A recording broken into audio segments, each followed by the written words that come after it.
თქვენ უყურებთ ანალიტიკას, მე ამ გადაცემის ავტორი ელენე კვანჭილაშვილი ვარ.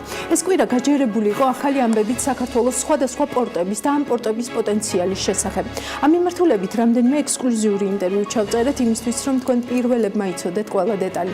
დავიწყოთ იმით, რომ ამ კვირაში ცნობილი გახდა, რომ პეიშ ჯგუფს ფოთის საზღვაო ტერმინალის პროექტის ფარგლებში ამერიკის კერძო უცხოური ინვესტიციების კორპორაცია ოპიკი 50 მილიონი ამერიკული დოლარით დააფინანსებს. ამ განცხადებას მოგვიანებით პეიშ ჯგუფის განცხადება მოჰყვა, რომ ჯგუფი მძლავრი საზღვაო ინფრასტრუქტურის ულტრათანამედროვე ღრმაწყლოვანი პორტის მშენებლობას აპირებს. მთლიანად ტერმინალის პროექტის ღირებულება 120 მილიონი ამერიკული დოლარია. პირველი ფაზისთვის კი 99 მილიონი დოლარი დაიხარჯება. აქედან 50 მილიონი დოლარი ოპიკის დაფინანსება იქნება. პეიშ ჯგუფი ფოთის პორტში APM ტერმინალსის კუთვნილ 8 ნავნისადგომს უწევს ოპერირებას. APM ტერმინალსი დაახლოებით წელიწადნახევრის წინ ანალიტიკასთან ექსკლუზიური ინტერვიუში ამბობდა, რომ ინდუსტრიის შეფასებით საქართველოში ღრმაწყლოვანი პორტის საჭიროება საერთოდ არ არსებობდა, თუმცა მოგვიანებით საერთაშორისო კომპანიამ ეს შეხედულება შეიცვალა და საკუთარი ღრმაწყლოვანი პორტის სავარაუდო მშენებლობაც დაანონსა.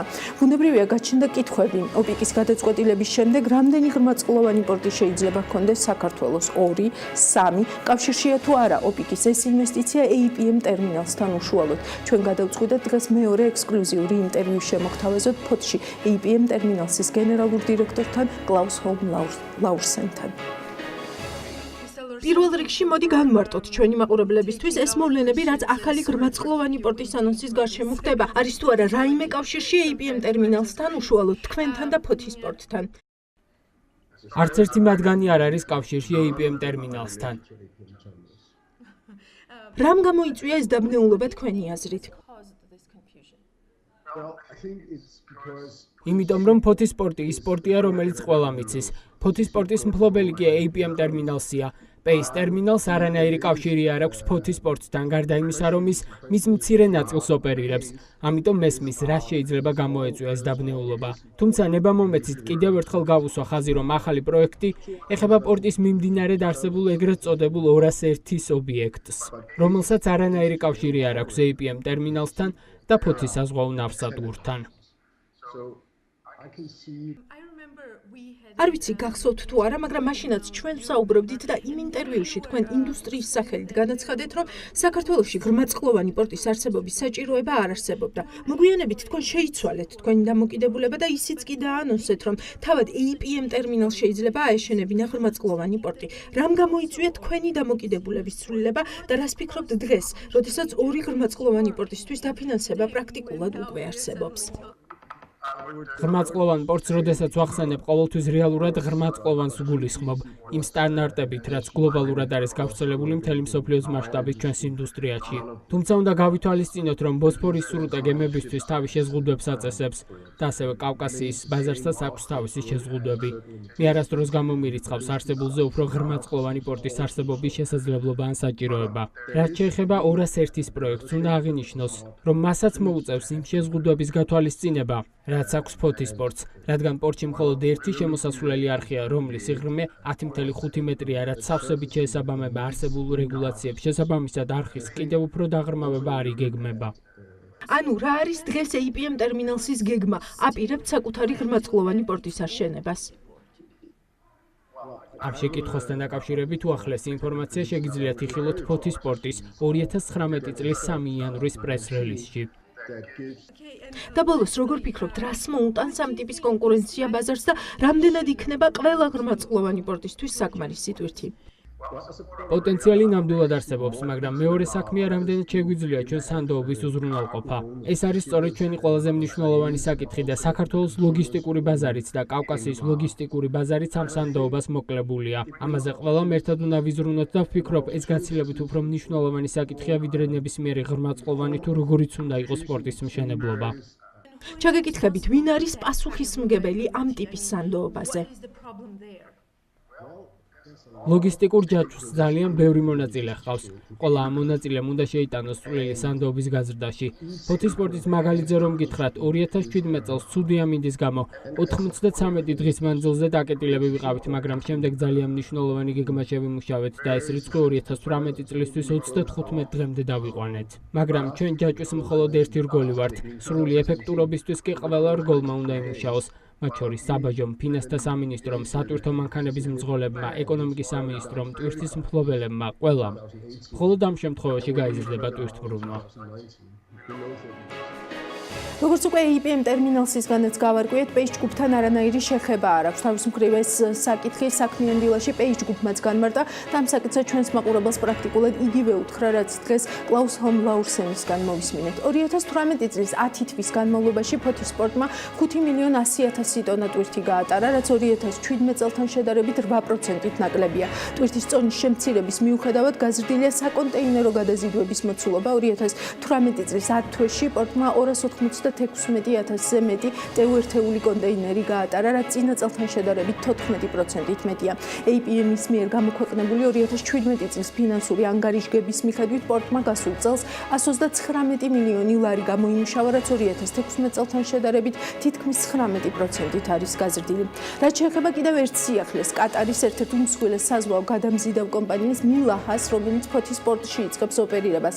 კლაუს ჰომლაურსენის თქმით, მოუთმენლად ელის ფოთის საზღვაო ნავსადგურში ხაზ მილაჰას შემოსვლას, როგორც მომსახურების ჯაჭვის ახალ მნიშვნელოვან კომპონენტს ტვირთმფლობელთათვის არა მხოლოდ საქართველოს, არამედ სრულიად კავკასიის მასშტაბით. თავის მხრივ მილაჰას პრეზიდენტი აბდულჰარმან ესა ალმანი ამბობს, რომ საქმიანობის შავ ზღვაში დაწყებით კომპანია მნიშვნელოვან რეგიონალურ ბაზარს მოემსახურება. მეტი დეტალისთვის ჩვენ იმ ადამიანს მივაკითხეთ, ვინც უშუალოდ იყო ჩართული მილაჰას საქართველოთი დაინტერესების საქმეში. კატარში საქართველოს ელჩით ნიკა რევაზიშვილი დათანხმდა ანალიტიკასთან ინტერვიუს. მილაჰამ მიიღო ახლა გადაწყვეტილება, რომ ევროპაში პირველად დაიწყოს თავისი საქმიანობა და ხმელთაშუა ზღვაში და შავ ზღვის რეგიონში შემოვიდეს. პირველ რიგში, პირველ ეტაპზე ეს იქნება და ორი გემი, რომელიც დაახლოებით 2000 საკონტეინერო მოცულობის იქნება, აქედან 1700 ჩვეულებრივი და 300 მაცივარი კონტეინერი.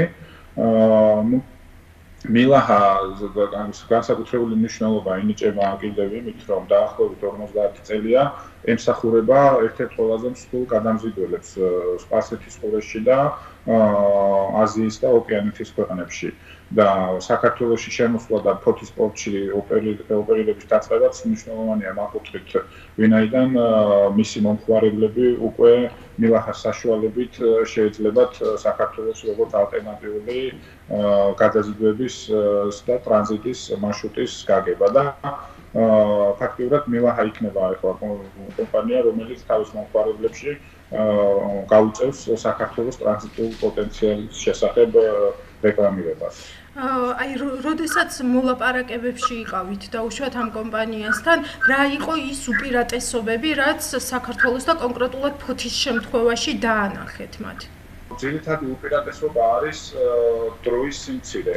თავიანთ გადაზიდვების ამ რეგიონში, იმ მომხმარებლებში, რომლებიც მის მომსახურებას ეწევიან, ერთ-ერთი უპირატესობა არის დროის სიმცირე.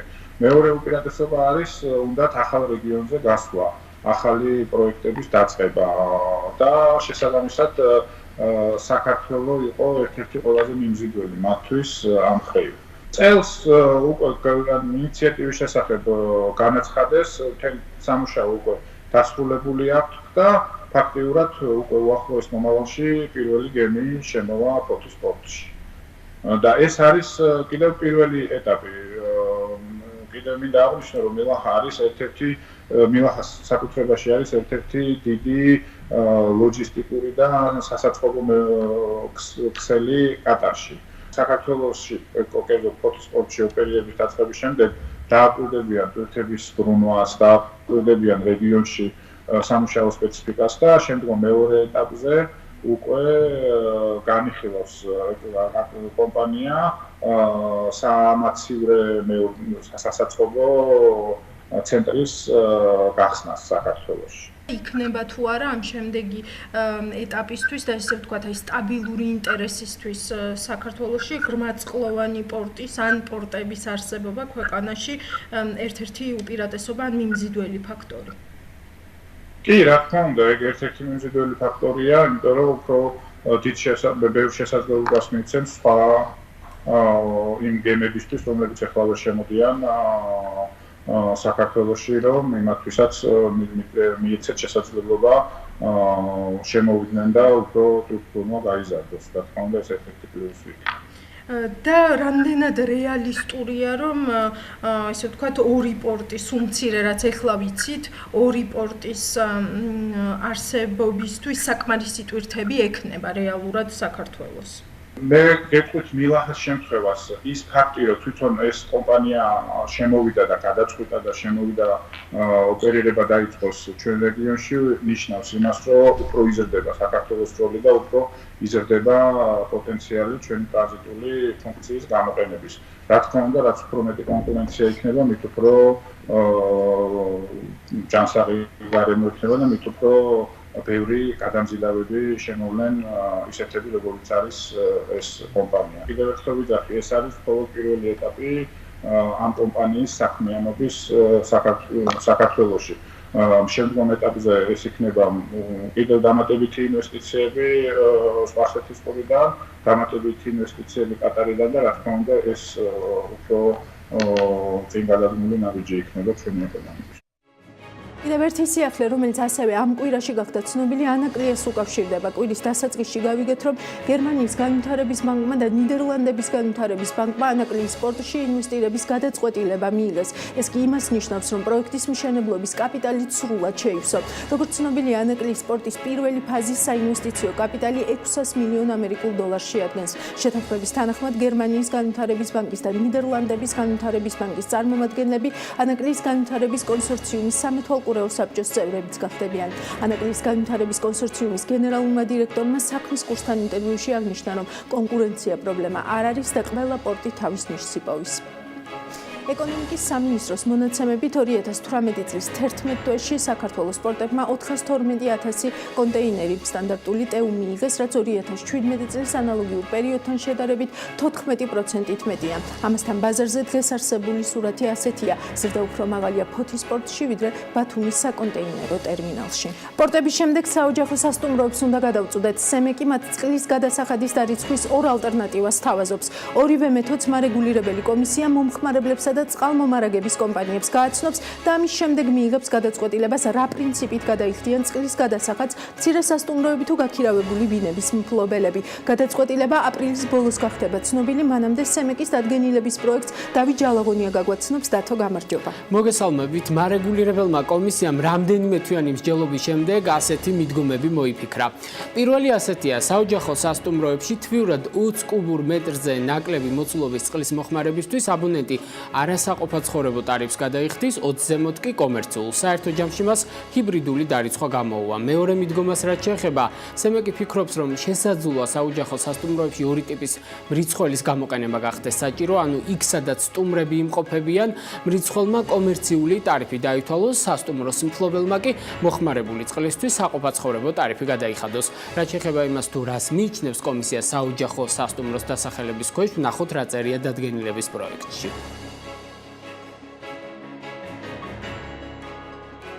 საოჯახო სასტუმროს მფლობელ მომხმარებლად მიიჩნევა ფიზიკური პირი, რომელიც სასმელ წყალს ყიდულობს და მოიხმარს როგორც საკუთარი საყოფაცხოვრებო მიზნებისთვის, ასევე მის საცხოვრებელ ადგილზე სტუმრების სისტემატური მომსახურებისთვის. რას გულისხმობს კომისია სტუმრების სისტემატურ მომსახურებაში? რა მახასიათებლები უნდა ჰქონდეს მაგალითად ბინას, რომ მას საოჯახო სასტუმრო უწოდოთ? როგორც სემეკის წევრმა გოჩა შონიამ გვითხრა, ამის შესახებ კრიტერიუმები დამუშავდა, მაგრამ ჯერის ადრესატებს უნდა გააცნონ და შემდეგ ჩვენ გავიგებთ საბოლოოდ, რამდენად ფართო დაფარვის არეალი ექნება ამ ახალ ჰიბრიდულ დარიცხვას წყლის მოხმარებისთვის. გოჩა შონია აცხადებს, რომ კომისია ყველა მხარესთან გაივლის კონსულტაციას და მაქსიმალურად შეთანხმებულ გადაწყვეტილებას მიიღებს. ძალიან რთულია დღეს თქვა 3 ოთახიან ბინაში, სადაც თქვა ერთი მოხუცი ქალბატონი აქირავებს 2 ოთახიან ბინას, თქვა მიუყენო იგივე პირობები. ამიტომ ჩვენ ვფიქრობთ, რომ ალბათ არ იქნება სამართლიანი, რომ ყველაზე გავრცელდეს ეს ალბათ უნდა გავრცელდეს იმაზე, ვინც მართლა ამას აკეთებს ბიზნესისთვის და არის საოჯახო ტიპის სასტუმრო, ამ საოჯახო ტიპის სასტუმროს ექნება თავისი მახასიათებლები, თუ რისგან შედგება, როგორი არის, როგორი უნდა იყოს და ასე შემდეგ. ეს კრიტერიუმები გვაქვს ჩვენ ახლა პროექტის სახით გაკეთებული და შესაბამისად უკვე კომისია, როცა შეჯერდება, ალბათ ამ კრიტერიუმებზეც იმჯერებს. ამავე თემაზე საკუთარ პოზიციას ორშაბათს ენერგოომბუდსმენიც გააჟღერებს, როგორც დღეს ჩვენ სალომე ვარდიაშვილმა გვითხრა, ზოგადად იგი უსამართლოდ მიიჩნევს ბინის გამქირავებლებისთვის კომერციული ტარიფის დადგენას. ენერგოომბუდსმენის აპარატი ზოგადად არ ეთანხმება გამქირავებლების არასაყოფა ცხოვრებო ტარიფზე გადაყვანას. ჩვენ მიგვაჩნია, რომ ეს არ არის მათი სამეწარმეო და კომერციული საქმიანობა და ამ კუთხით ისინი წარმოადგენენ საყოფა ცხოვრებო მომხმარებლებს, შესაბამისად დარიცხვაც უნდა განხორციელდეს ამ კუთხით. რაც შეეხება უკვე შემოთავაზებულ პროექტს, რომელიც შერეული ტიპის დარიცხვას გულისხმობს, ამასთან დაკავშირებით ჩვენ ვამზადებთ დასკვნას, რომელიც ოფიციალური წინადადების სახით ორშაბათს შევა სემეკში და უკვე ვრცლად ამაზე ვისაუბრებთ მომავალ კვირას. დღესვე ვესაუბრეთ კერძო სექტორის ერთ-ერთ წარმომადგენელს, რომელსაც თბილისში guest house-ი აქვს, თეონა სეფაშვილი აღნიშნავს, რომ საოჯახო ტიპის სასტუმროებმა დიდი სასტუმროების მსგავსად კომერციული ტარიფები არ უნდა გადაიხადონ. იგი მიესალმება სემეკის მიერ მუშაობის დაწყებას ამ თემაზე, თუმცა აზუსტებს, რომ იმ ხალხს, რომელთაც ბინები გაქირავებულები აქვთ და ახლობლებთან ცხოვრობენ, სამეწარმეო ტარიფის გადახდა არ უნდა მოუწიოთ. ადამიანები გამოდიან სახლიდან, წოვებენ თავის ბინას, გადადიან ნათესავებთან, მე თბილისში ვცხოვრობ და ამისი მაგალითი ჩემს გარშემო ძალიან ბევრია და მათ ძალაუნებურად, ესე იგი იმის გამო, რომ რაღაც შემოსავალი მიიღოს, ხმობენ საკუთარ სახლებს, ათერებენ ქუჩაში და გამოდის, რომ ეს კომერციული ტარიფს იგივე სიხდის, რასაც პირობითად რომელიმე მსხვილი სასტუმრო. ეს ჩვენ დაუშვებლად მეგვაჩნია. შეთავაზებული ორი ვერსიიდან, რომელია უფრო მისაღები კერძო სექტორისა და წყალმომარაგების კომპანიებისთვის, ეს მათ 15 თებერვლამდე უნდა მოიფიქრონ. საჯარო განხილვები ალბათ მომავალ კვირაში დაიწყება, საბოლოო გადაწყვეტილებას კი სემეგი 26 აპრილამდე მიიღებს. ელენე დავით ჯალაგონიამ გაგვაცნო წყლის გადასახადის დარიცხვის რა ალტერნატივებს თავაზობს სემეკის საოჯახო სასტუმროებს, როგორც მოვისმინეთ, საბოლოო გადაწყვეტილების მისაღებად ვადა აპრილის ბოლომდეა. დღეს კასპიის ცემენტის მოდერნიზებული ქარხანა გაიხსნა, განხორციელებული ინვესტიცია 100 მილიონი დოლარია. ჩვენი ჟურნალისტი ელენე გოგბერაშვილი ესწრებოდა კომპანია ჰაიდელბერგ ცემენტის მიერ კასპიის ცემენტის ქარხნის სრული მოდერნიზაციისა და კლინკერის ახალი საწარმო ხაზის გახსნის ცერემონიალს. ნახოთ სიუჟეტი.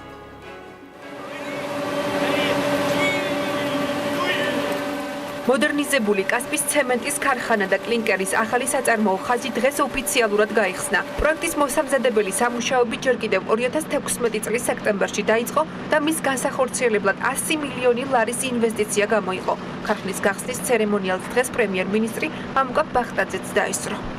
ქარხანას, რომელსაც დღეს ჩვენ ყველანი უყურებთ, ეს არის უახლესი ტექნოლოგიებით აღჭურვილი ქარხანა. ეს გახლავთ საუკეთესო ქარხანა საქართველოში და ამავე დროს მთელ რეგიონში. დარწმუნებული ვარ, ახალი ხაზის გაშვებით საქართველოში ცემენტის წარმოება გახდება კიდევ უფრო კონკურენტუნარიანი. ჰაიდელბერგ ცემენტის ქარხნის სრული მოდერნიზაცია საქართველოს ბანკთან მჭიდრო თანამშრომლობით, საქართველოს თანაინვესტირების ფონდისა და ჰანიվել პარტნერსის მხარდაჭერით განხორციელდა. ჩვენ საქართველოს ბანკმა მივიღეთ დიდი მონაწილეობა 100 მილიონი დოლარიან ინვესტიციაში, კონკრეტულად ამ პროექტში 20 მილიონი დოლარი განვახორციელეთ და ძალიან მოხარულები ვართ, რომ ეს მაღალ ტექნოლოგიური წარმოება გაიშვა. ეს მთელი რეგიონში საქართველოს პოზიციონირებას გაზდის ცემენტის წარმოებაში და უკეთეს გახდება. საქართველოს თანაინვესტირების ფონდი და ჰანიველს პარტნერსი თანაბარი წილებით 25% მონაწილეობს. ამ ეტაპზე ჯამში არის ინვესტირებული კომპანია ჰაიდელბერგ გერმანიასთან ერთად 100 მილიონი დოლარი, რომელიც მოხმარდა კასპიის ცემენტის ქარხნის მოდერნიზაციას და ენერგა ახალი მშრალი მეთოდის ტექნოლოგია, რომელიც არის ამ ეტაპზე მსოფლიოში ყველაზე მოწინავე. შესაბამისად შემცირდა ენერგომოხმარება და გაუმჯობესდა ბევრად გარემოზე ზიანი ზემოქმედების კოეფიციენტები. პროექტი უახლესი ტექნოლოგიებით კლინკერის წარმოების მშრალი ხაზის მშენებლობას გულისხმობს. პროექტის ფარგლებში ქარხანაში უმაღლესი სტანდარტის ფილტრაციის სისტემა და სპეციალური აპარატურა დამონტაჟდა, რომლის საშუალებითაც საწარმო პრისა და გამონაბოლქვის გაკონტროლებას ონლაინ რეჟიმში შეძლებს. ეს ძალიან დიდი ინვესტიცია იყო. ამით ჩვენ უფრო მეტად კონკურენტუნარიანები გახდით საქართველოში და არა მარტო.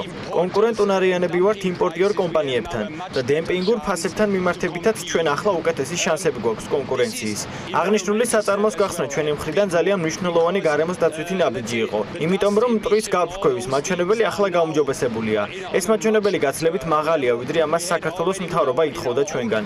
ამ საწარმოში 1300 ადამიანია დასაქმებული. ჩვენ შეგვიძლია იმდენი რაოდენობის პროდუქცია ვაწარმოოთ, რამდენიც საჭირო იქნება მთელი საქართველოს მომარაგებისთვის წლის განმავლობაში. თუმცა ამჟამად ბაზარზე არსებული დემპინგური ფასების გამო წარმოდობის გაზრდა არ გვაქვს გეგმაში. Heidelberg Cement Georgia საქართველოში 2006 წლიდან ოპერირებს. დღეს მდგომარეობით კომპანია კასპსა და რუსთავში 3 ინტეგრირებული ქარხნით არის წარმოდგენილი, რომელთა წარმადობა წელიწადში 2 მილიონ ტონას აჭარბებს. ათეულ წელზე მეტია კომპანიის პარტნიორი ფინანსური ორგანიზაცია საქართველოს ბანკია. Heidelberg 2018 წლის 4 აპრილამდე ორი ძირითადი კომპანიის სახელით Heidelberg Cement კავკასიუსისა და Heidelberg Cement Georgia სახელით ოპერირებდა. დღეს კომპანია კონსოლიდირებული სახით საქმიანობს. Heidelberg-ის 2017 წლის ფინანსური მაჩვენებლები საჯაროა. გამოქვეყნებულია როგორც Heidelberg Cement კავკასიუსის, ასევე Heidelberg Cement Georgia-ს ფინანსური მაჩვენებლები. 2017 წელს Heidelberg Cement Georgia-მ თითქმის 4 მილიონი ლარის ზარალი მიიღო. მისთვის ზარალიანი იყო 2016 წელიც და ზარალი თითქმის 18 მილიონ ლარს შეადგენდა. რაც შეეხება Heidelberg Cement კავკასიუსს, მან 2017 წელი ზარალის ნაცვლად თითქმის 3 მილიონი ლარის წმინდა მოგებით დაასრულა. კომპანია აღნიშნულ პერიოდში მართავდა რუსთავში მდებარე ცემენტის ერთ ქარხანას და საქართველოს რეგიონებში ბეტონის მწარმოებელ 12 ქარხანას. 2017 წლის 11 ნოემბერს კომპანიაში 45%-იანი წილი შეიძინა საქართველოს ექსპრემიერის ბიძინა ივანიშვილის მიერ დაფუძნებულმა თანაინვესტირების ფონდმა. კომპანიის მიერ გავრცელებული განცხადების მიხედვით ტრანზაქციის ღირებულება 115 მილიონი ევრო იყო. ივანიშვილის ფონდი Heidelberg-ის წილს Cement Invest BV-ს მეშვეობით ფლობს. კომპანიის მთლიანი აქტივები 9 მილიარდ ლარს შეადგენს. 10%-ის მფლობელი სვეტლანა ლამპრიანოვა-ბეჟულაშვილია. 2018 წლის განმავლობაში საქართველოს მილსადენები ტრანსპორტირებული ბუნებრივი აირის მოცულობამ ისტორიულ მაქსიმუმს 9 მილიარდ მეტრ კუბს მიაღწია. ზრდა პირველ რიგში 2018 წლის 12 ივნისს ტრანსანატოლიური მილსადენის ტანაპის გახსნას უკავშირდება. შედეგად საქართველოზე გამავალი სამხრეთ კავკასიური მილსადენის ახალაშენებულმა ხაზმა დაიწყო ოპერირება. სამხრეთ კავკასიური მილსადენის გაფართოების პროექტის ღირებულება თითქმის 5 მილიარდი დოლარია. მათ შორის საქართველოს ტერიტორიაზე განსახორციელებელი მშენებლობების ღირებულება 2 მილიარდ დოლარს უტოლდება. ტანაპის გაფართოების პროექტით ტაპით, ანუ ტრანსადრიატიკული მილსადენით, კასპიური ბუნებრივი აირი იტალიას და ევროკავშირის სხვა ქვეყნებს მიეწოდება. საქართველოს გაზისა და ნავთობის კორპორაციის მონაცემებით 2018 წლის განმავლობაში შაჰდენიზის მილსადენის დატვირთვამ 7 მილიარდ მეტრ კუბზე მეტი შეადგინა. რუსეთ-სომხეთის დამაკავშირებელი მაგისტრალური მილსადენის დატვირთვა კი თითქმის 2 მილიარდი მეტრ კუბი იყო. განახლებულ მილსადენს ყოველწლიურად 20 მილიარდი მეტრ კუბის მოცულობის ბუნებრივი აირის გატარება შეუძლია. მისი სრული სიმძლავრით დატვირთვა უახლოეს წლებში მოხდება. სოკარ ჯორჯია გაზი მოხმარებული ბუნებრივი გაზის საფასურის დარიცხვებთან დაკავშირებით განმარტებას აკეთებს. კომპანიის ინფორმაციით, გარე ტემპერატურის თუნდაც 1 გრადუსით დაწევა იწვევს გაზის ხარჯის 3-4%-ით ზრდას. თუ ეჭვი გაქვთ, რომ თქვენი მრიცხველი გამართულად არ მუშაობს, შეგიძლიათ მოითხოვოთ მისი შემოწმება. თქვენი მომართვის საფუძველზე მრიცხველი გაიგზავნება ექსპერტიზაზე და იმ შემთხვევაში, თუ დადგინდა, რომ მრიცხველი აღრიცხავს ცდომილებით, თქვენი ხარჯი დაკორექტირდება და ექსპერტიზის ხარჯს დაფარავს კომპანია. ხოლო თუ დადგინდება მრიცხველის გამართული მუშაობა, ხარჯები დაიფარება განცხადებლის მიერ, ნათქვამია განცხადებაში.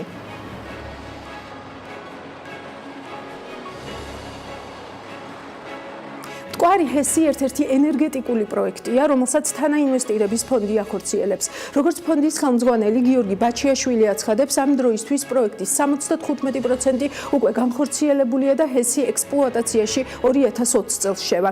თანაინვესტირების ფონდმა მტკვარი ჰესის საინვესტიციო პროექტი 2016 წელს წარადგინა. პროექტი, რომლის ჯამური საინვესტიციო მოცულობა 131 მილიონ ამერიკულ დოლარს უტოლდება სამცხე-ჯავახეთის მხარეში, ახალციხის და ასპინძის მუნიციპალიტეტებში მდინარე მტკვარზე ხორციელდება. მტკვარი ჰესის დადგმული სიმძლავრე 53 მეგავატი იქნება, ხოლო საშუალო წლიური გამომუშავება თითქმის 252 მილიონი კილოვატ-საათი. საქართველოს არაინვესტირების ფონდი ამ ეტაპზე მონაწილეობს 3 ენერგო პროექტში. ეს არის მტკვარ-ჰესი, რომლის მშენებლობაც საკმაოდ გვიან სტადიაზეა. დაახლოებით 75%-ზე ყველა სამუშაოები შესრულებულია, გაყვანილია 7 კილომეტრი მთელი და 800 მეტრი გვირაბი, დარჩენილია სულ რაღაც 2 კილომეტრი. ასევე აშენებულია თითქმის სრულად სათავე ნაგებობები და ჰეს შენობები. ვიმედოვნებთ, რომ ჰესის ექსპლუატაციაში გაუშვებას შევძლოთ 2020 წლის შუაში. რაც შეეხება დანარჩენ პროექტებს, რომელშიც ჩვენ მონაწილეობთ, ეს არის ონის ჰესების კასკადი და ცხენისწყლის ჰესების კასკადი. ჯერჯერობით აქ მედის საწყის სამუშაოები, მედის საუბარი პარტნიორებთან, სპონსორებთან და აგრეთვე მედის დეტალური დიზაინის პროცესი. ქალების განვითარებისა და კეთილდღეობის გლობალური ინიციატივას ეწოდება ამერიკის პრეზიდენტის დონალდ ტრამპის ახალ წამოწყებას, რომელიც მსოფლიო ეკონომიკის წინსვლასა და სტაბილურობაში ქალთა მონაწილეობის მნიშვნელობას უსვამს ხაზს. პროექტის ავტორი პრეზიდენტის ქალიშვილი და მრჩეველი ივანკა ტრამპია და იგი მიზნად ისახავს 50 მილიონ ქალს დაეხმაროს მომავალი 6 წლის განმავლობაში. პროექტის ბიუჯეტი 50 მილიონ ამერიკულ დოლარს შეადგენს. 7 თებერვალს ვაშინგტონში გამართულ პრეზენტაციას 1000 წლეულის გამოწვევის კორპორაციის ბენეფიციარი ნინო ზამბახიძე დაესწრო და ამერიკის პრეზიდენტს თავისი წარმატების ისტორია პირადად გააცნო. მისი თქმით, ამ წარმატების მიღწევაში 1000 წლეულის გამოწვევის კორპორაციის კომპაქტი ძალიან დაეხმარა. ნინო ზამბახიძემ ამერიკის პრეზიდენტს ამერიკა-საქართველოს შორის ურთიერთობის კიდევ უფრო გაღრმავებისთვის მადლობაც გადაუხადა. გარდა ამისა, მადლიერება გამოხატა ამერიკელი გადასახადების გადამხდელებისადმი, რომლებიც მისი თქმით ადამიანების ცხოვრების გაუმჯობესებაზე მთელი მსოფლიოს მასშტაბით ზრუნავენ. კიდევ ერთხელ ანალიტიკის ეთერიდანაც წარმატებები ნინოს, ჩვენ კი ერთმანეთს უკვე შემდეგ პარასკევს შევხვდებით დროებით.